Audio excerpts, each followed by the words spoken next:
Welcome back, marketing maestros. And for those tuning in for the first time, hello and welcome. I hope you're all enjoying this last stretch of summer and finding ways to stay cool as we heat things up here on another special edition of the Marketing Insights podcast series, this one entitled Bipartisan Brands. I'm your host, Shanita Akintonde, professor, author, career coach, and your marketing shero. Now, I know we usually jump straight into marketing tips and insights, but today's episode has a bit of a twist. We're talking about something near and dear to all of us in the marketing world, brands and their connection to politics. And with the 2024 presidential election right around the corner, it's the perfect time to unpack this. I've got some intriguing insights for you based on a recent YouGov survey that ranked brands by their bipartisan appeal. Yes, that's right, bipartisan. In a world that's becoming more and more divided, particularly politically, brands are stepping into tricky territory. Some of them aim to stay neutral, to be that calm in the political storm. But there's the rub, and here it is. Not all consumers are buying it. That's why we're dividing that dip today.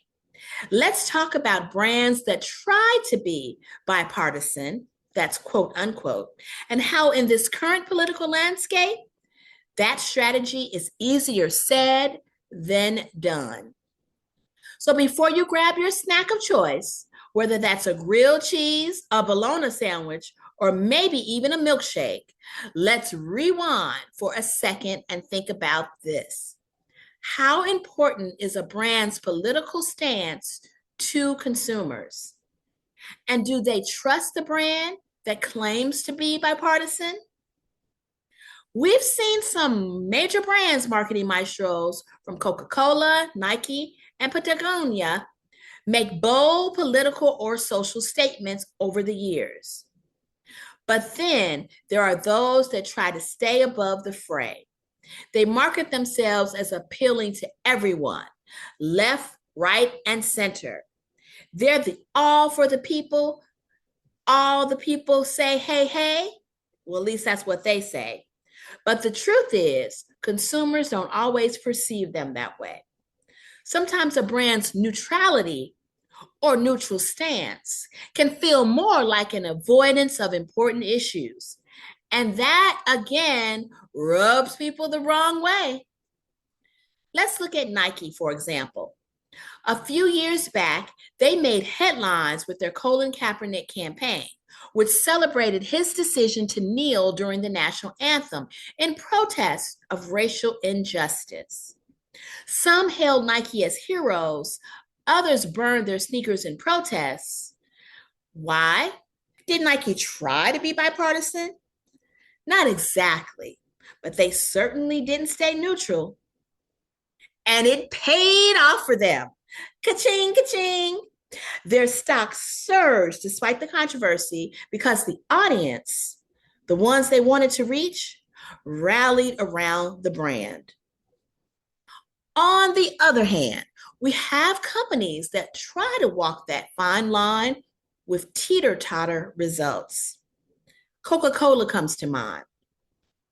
Coca-Cola is often cited as a brand that tries to stay neutral, focusing on bringing people together with feel-good messages of unity. But even they've been caught up in political waves. Remember when they faced backlash for speaking out against Georgia's voting laws? Suddenly, trying to be a bipartisan brand didn't seem so simple. Now, back to that YouGov survey I mentioned at the top of this podcast, which is called Bipartisan Brands. Brands like Amazon, Chick-fil-A, and Tesla rank highly in terms of bipartisan appeal as well. That means these companies are viewed more favorably across political lines. But even here, the cracks are showing. Tesla, for example, under the leadership of Elon Musk, has seen some political division creep into its consumer base. Meanwhile, Chick-fil-A's long-standing support of conservative causes have made it a bit of a polarized brand, despite its focus on great food and customer service.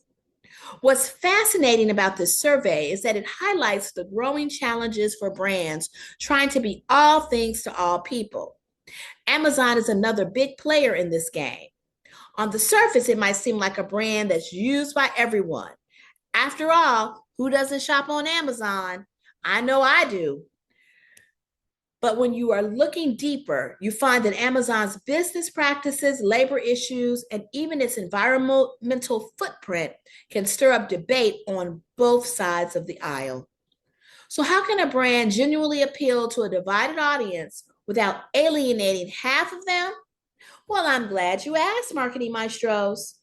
One answer lies in staying true to its core values, while also being mindful of the social and political landscape. Consumers are smarter than ever before, and they're paying attention to whether a brand's actions align with its words. Go back and listen to my Walk It Like They Talk It podcast. When a company says it's bipartisan, but its donations or partnerships tell a different story, consumers, well, let me tell y'all, they notice and they react, sometimes by walking away. In the lead up to the 2024 election, brands are facing more and more pressure than ever before to take a stand. Go back and listen to my other podcast, Brands That Take a Stand. Or at least they need to be transparent. I'm back to this podcast about their values. But here's the kicker, marketing maestros. Being neutral is not always safe. In fact, and in some cases, it can be the riskiest move a brand can make. Because in today's world, silence is also a statement. So if you're a brand strategist or a marketer, now is the time to ask the tough questions. What do we stand for?